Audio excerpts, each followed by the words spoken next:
Oo, pauwi na ako anak. Sabihan mo si mami mo na mag-ingat kayo dyan ha. Huwag niyong bubuksan yung pinto kung hindi niyo naman kilala ang kumakatok, okay? Okay, sige anak. Bye! Nay! Hating gabi na po oh. Bakit naglalakad pa rin po kayo dyan? Nay, saan po ba kayo patungo? Delikado na po dyan sa daan oh. Sobrang tilim na po. Diyan lang naman ako patungo iyo eh. Kung gusto po ninyo, sumabay na lang po kayo sa akin. Dito po ako sa loob ng kotse. Okay lang ba sa'yo, Iho, na sumabay ako sa'yo? Wala akong problema, Nay. Sige na po, pumasok na po kayo dito. Para safe po kayo kung saan man po kayo pupunta. Salamat, Iho. Papasok na ako sa loob, ha. Walang anuman po. Sige po. At yun, ang pangatlo kong kasalanan. Nay, kanina pa po kayo nagkukwento ng kasalanan nyo dyan. Lahat naman po tayong mga tao nagkakasala talaga. Hindi po ba? Kakakwento nyo dyan, Nay. Malapit na tayo sa pangsyam na kasalanan mo. Alam mo ba ang ika-apat kong kasalanan? Yun, ay yung nangupit ako sa tindahan ng nanay ko. Ako rin naman po. Nangupit din naman po ako. Siguro isa na po yun sa siyam na kasalanan ko. Ay, Nay. Hanap lang po ako dito ng pwedeng paghiyan ha. Naiihi na po kasi ako eh. Okay, sige. Aantayin kita, Iho. Alam niyo, Nay, success ang ihi ko. Ang dami ko kasing ininom na tubig kanina eh. Nasa si Nanay? Bakit wala siya dito sa loob ng kotse? Nay! Tara na po! Pasok na po dito sa loob ng kotse. Aalis na po tayo. Okay, sige. Nay! Ano na po yung ikasyam na kasalanan ninyo? Sabi po ninyo, ikukwento nyo pagtapos ko pong umihi. Iyo, bago ko'y kwento yung ikasyam na kasalanan, pwede mo ba akong idaan sa malapit na simbahan dyan? Simbahan? Oo, sa simbahan. Iyo, wala pa ba yung malapit na simbahan dyan? Saglit lang po, Nay. Alam ko po dito may malapit na simbahan eh. Pakibilis na naman ang paghanap, iyo. Teka nga, Nay. Bakit po ba kayo nagmamadali? Hindi niyo pa nga po nakukwento sa akin yung ikasyam niyong kasalanan eh. Ang ikasyam na kasalanan ko ay nakapatay ako. Nakapatay po kayo? Ito na yung simbahan. Talaga ba, iyo? Sige. Silipin mo kung bukas ang simbahan. Sige po. Sisilipin ko po. Bukas yung simbahan. Susunduin ko lang si Nanay. Nay! Nasaan na si Nanay? Nay! Nay! Okay, sige, Han.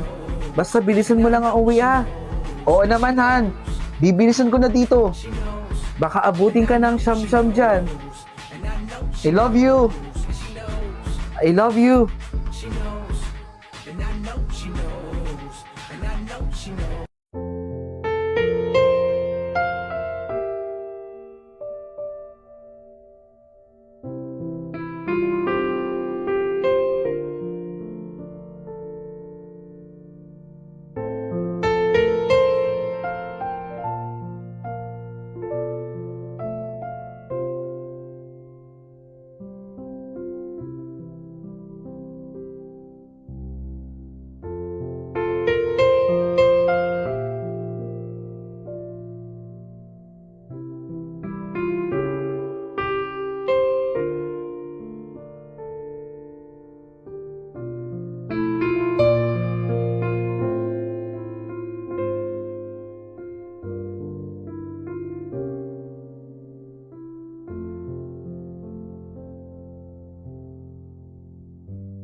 bakit hindi ka nagsabi na uuwi ka? Ginulot mo kaming lahat dito. Nak, kinakausap kita. Ano nangyari sa'yo? Bakit bigla kang umuwi? Talagang sinupresa mo kami, ha? Tara na. Tulungan na kita dyan sa maleta mo. Tara, dali. Pumasok ka dito sa bahay natin. Ito, oh. Ito yung pinatayo mo, anak. Salamat, ha. Salamat sa tulong mo, anak. Tara, pasok tayo. Ito yung binigay mo sa amin. Mika, anak. Ma, ano ba tinatayo-tayo mo dyan? Bakit hindi mo na lang ko tulungan paghandaan ng pagkain yung kuya mo? Kesa nakatulala ka dyan, tulungan mo ko. Hindi ka ba natutuwa na dumating na siya galing sa ibang bansa? Ang tagal natin siyang inantay. Kaya sana anak, tulungan mo naman ako paghandaan yung kuya mo. Para sa ganitong paraan, nakatulong tayo sa kanya. Tara na. Mika, huwag ka nang tulala dyan. Opo, ma. Opo. Tutulong na po ako. Tara na at simulan na natin to. Para makakain na tayo. Ito na yung plato, anak ko. Tutulog na ako. Mika, anak, pwede bang pakihatid to sa kuya mo? Ha? Yung paborito niyang pantulog, oh. Si kuya na naman. Nung mga bata kayo, ito yung hilig suotin ng kuya mo. At mukhang kasya naman sa kanya to, eh. Ang ganda, diba? Masarap kasing gamitin to pag natutulog. Komportable. Kaya siguro nagustuhan dito ng kuya mo, eh. Ibigay mo sa kanya to, ha? Sabihin mo, pantulog niya to.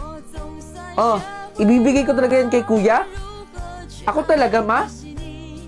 Mika! Akin na po. Oh! Kahit kailan ka talaga, Mika, ha? Kumain ka naman. Hindi ko alam bakit tulala ka. Sige na, ibigay mo na yun sa kuya mo. Matulog na rin tayo. Kuya lagi? Si kuya? Kuya? Kuya! Terry!